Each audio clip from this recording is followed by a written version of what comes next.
جو लोग अल्लाह और उसके रसूल की मुखालफत करते हैं वो उसी तरह जलील किए जाएंगे जिस तरह उनसे पहले लोग जलील किए गए थे, और हमने साफ साफ आयतें नाजिल कर दी हैं, और जो नहीं मानते उनको जिल्लत का अजाब होगा। जिस दिन अल्लाह उन सबको जिला उठाएगा तो जो काम वो करते रहे उनको जताएगा। अल्लाह ने वो सब काम लिखवा रखे हैं और ये उनको भूल गए हैं, और अल्लाह हर चीज से वाकिफ है। क्या तुमको मालूम नहीं कि जो कुछ आसमानों में है और जो कुछ जमीन में है अल्लाह को सब मालूम है।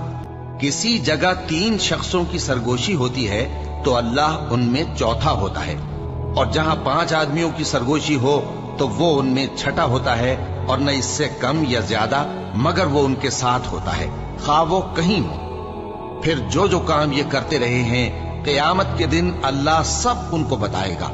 बेशक अल्लाह हर चीज से वाकिफ है।